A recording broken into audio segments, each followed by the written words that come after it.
Today, we are going to look at how to defend against the fried liver attack. If you are playing with the black pieces and the game starts with e4, e5, knight f3, knight c6, white develops the bishop to c4, aiming at the f7 pawn. You respond with knight f6, the two knights defense. Now white jumps in with knight g5, attacking the f7 pawn and starting the fried liver attack. In this position, many players panic because the f7 pawn is under attack. Some players try to defend by developing the bishop. White can capture on f7 with the knight and fork the queen and rook.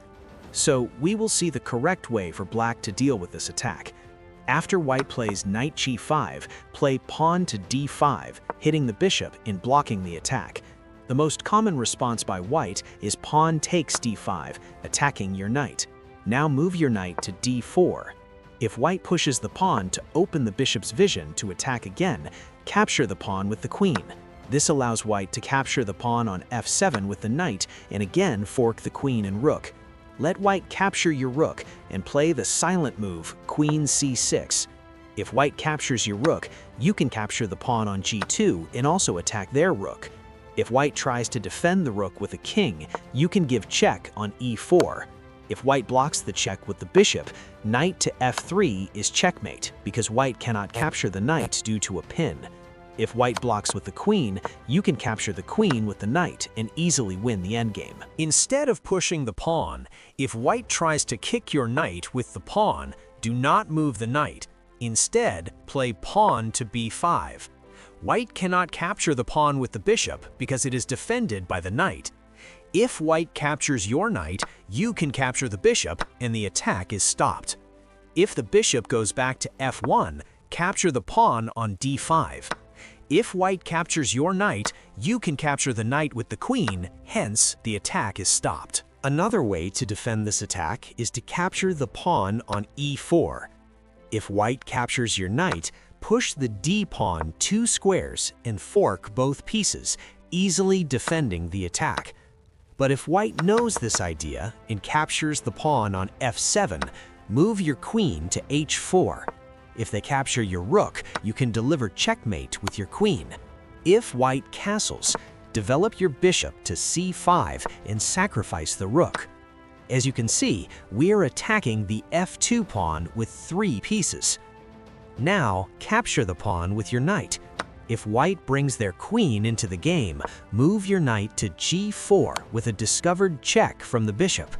The king goes to h1 and queen to h2 is checkmate. Another way to defend this attack is to push the d-pawn and hit the bishop. If white captures the pawn, take back the pawn with your knight. If white captures your knight, you can capture the bishop with your queen and defend the attack. But the brilliant idea for white is not to take the knight and instead sacrifice the knight on f7. This may look like a blunder. When you capture it with your king, white gives check with the queen and attacks your knight at the same time. Never move your king to g8 because this leads to checkmate in a few moves. If you move the king back to e8, white can capture your knight with the bishop and the material becomes equal. The best move for black is king to e6, defending the knight with 2 pieces. If white tries to put more pressure on the pinned knight, you can defend it again by placing your other knight on b4. This is how you can defend the attack and also stay 2 points up in material. Now there is a counterattack against the fried liver attack known as the Traxler Counterattack. When the knight jumps to g5, ignore the threat on f7 and develop your bishop to c5. White will usually capture the pawn on f7, thinking they have forked your pieces. Here you sacrifice your bishop on f2. If the king captures the bishop, give check with your knight on e4. At this point, the king has many options, but only one of them saves white from losing. If the king goes to f1, play queen to h4. If white captures your rook, queen to f2 is checkmate. If they bring their queen to defend, give check with your knight on g3. White will likely capture the knight with the queen, otherwise they lose the rook on h1. Then capture the bishop on c4 with check and also pick up the knight.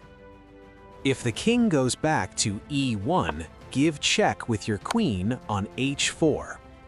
Here, the best move for white is to block the check with the pawn. When the pawn blocks, capture the pawn with your knight. If white captures your rook on h8, you can capture their rook on h1 with a discovered check. If the pawn captures your knight, capture the rook on h1 with your queen and give check. If white blocks the check with the bishop, the best move for black is not to take the knight, instead, castle.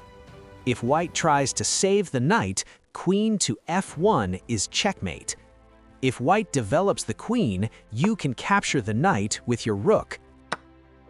If the king goes to e3, bring your queen to h4. It may look like there is no immediate threat, and if white captures your rook, black can win the game in 4 moves. Play queen to f4 with check. The king only has 2 legal moves, and both lead to checkmate. If the king goes to e2, give check on f2. The only legal move for white is king to d3. Now give check with your knight on b4. King takes e4 is forced, and queen to f4 is checkmate, because the king has no squares left. If the king goes to g1, which is the only saving move for white, bring your queen to h4 with the threat of checkmate on f2. If white plays pawn to g3, capture the pawn with your knight. If white captures your rook, do not move the knight from g3. Instead, bring your other knight into the game. White can capture your knight on g3. Even though black is down by 8 points of material, the game is not lost because you can give continuous checks which leads to a draw. This is still better than losing the game.